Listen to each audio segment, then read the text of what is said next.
மகாபெரிவாச்சரணம். மனித வாழ்க்கையில் ஒவ்வொரு நிலையும் நம்ம கடந்துக்கிட்டே வரோம், பிறந்தது முதற்கொண்டு. அதில் முதுமை அப்படின்னு வந்தோடனே ரொம்ப நம்ம பயப்படக்கூடிய நிலைக்கு இன்றைக்கு தள்ளப்பட்டு விட்டோம். ஆனால் முதுமை அப்படிங்கிறது எவ்வளோ ஒரு ஆனந்தமான விஷயமாக இருந்திருக்கிறது.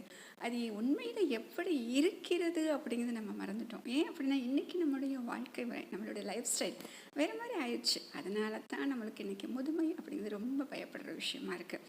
இது ஒரு உதாரணமாக சொல்லணும் அப்படின்னா, ஒரு சின்ன குழந்தை, அந்த சின்ன குழந்தையோட பெர்ஸ்பெக்டிவ்லேருந்து நம்ம பார்த்தோம் அப்படின்னா முதுமை அப்படிங்கிறது எவ்வளோ அழகான அனுபவம் அப்படிங்கிறது நம்மளுக்கு புரியும். போலாமா? ஒரு சின்ன குழந்தைய பார்த்து நம்ம எல்லாருமே கேட்போம், what you want to become in your future அப்படின்னு நம்ம கேட்போமா? என்ன ஆகணும்? உடனே சொல்லுவோம், டாக்டர் ஆகணும், இன்ஜினியர் ஆகணும், டீச்சர் ஆகணும், ஆடிட்டர் ஆகணும், அதாகணும் இதாகணும்னு சொல்லுவோமா? ஒரு குழந்தை ரொம்ப வித்தியாசமாக நான் சீனியர் சிட்டிசன் ஆகணும்னு சொல்லிச்சான். அதுக்கு அந்த குழந்தை சொன்ன காரணம்தான் முதுமை எவ்வளவு அழகான விஷயம் அப்படிங்கிறது இன்னைக்கு நம்மளுக்கு புரிய வச்சிருக்கு. அப்போ தான் நமக்கு தெரியுது, ஆக இவ்வளோ விஷயங்களை நம்ம மிஸ் பண்ணிட்டோமா அப்படின்னு.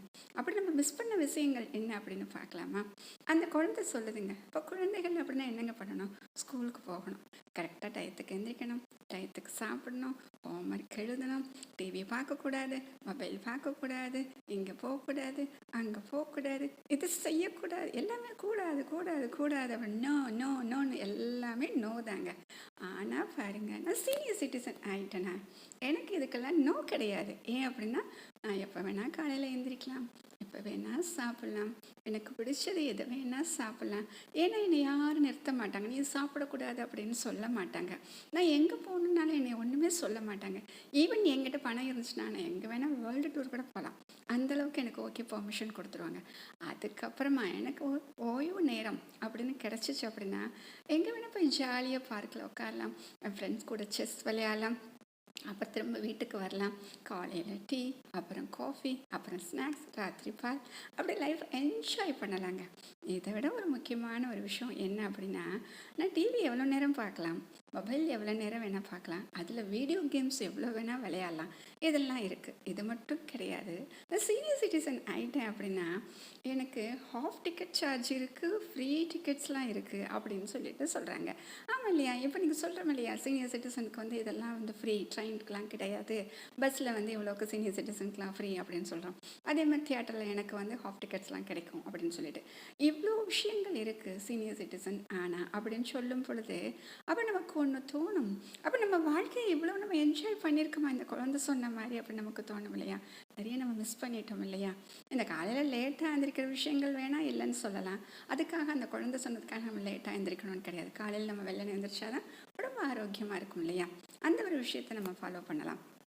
அது தவிர மீது விஷயங்கள் எவ்வளவோ இருக்குது. நமக்கு ஓய்வு நேரங்கள்னு இருக்குது, நம்ம ஃப்ரெண்ட்ஸ் கூட போய் பேசுகிறதுன்னு இருக்குது, வெளியில் நமக்குன்னு இருக்கக்கூடிய அந்த அழகான சுத்தமான காற்றை நம்ம சுவாசித்து ஆரோக்கியமாக வாழக்கூடிய அந்த வாழ்க்கை இருக்குது.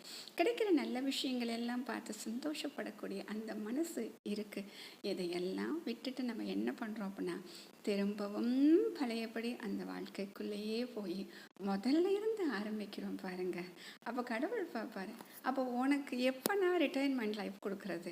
நான் உனக்கு ஒரு ரிட்டைர்மெண்ட் லைஃப்னு ஒரு கொடுத்துட்டேன், அப்போவும் நீ இதை எடுத்துக்க மாட்டேங்கிற அப்படின்னா எப்போ தான் நீ ரிட்டையர் ஆகணும்னு நினைக்கிற, எப்போ தான் என்ன நினைப்ப அப்படின்னு கடவுளே கேட்க ஆரம்பிச்சிட்டாருங்க. அப்படிப்பட்ட அந்த சீனியர் சிட்டிசனாக இருக்கக்கூடிய நாம் இனிமேல் என்ன பண்ணணும் அப்படிங்கிறத இந்த குழந்தை சொன்னதை கேட்டதுக்கப்புறம் புரிஞ்சிருக்கும். இனிமேல் சீனியர் சிட்டிசன் அப்படின்னு சொன்னோன்னே முதுமையா, அதெல்லாம் எங்களுக்கு ஒன்றுமே கிடையாதுங்க, நாங்கள் ஜஸ்ட் என்ஜாய் பண்ணுறோம் அப்படின்னு சொல்லக்கூடிய நிலைமைக்கு நாம் வந்து விடுவோம். மகாபெரிவா சரணம்.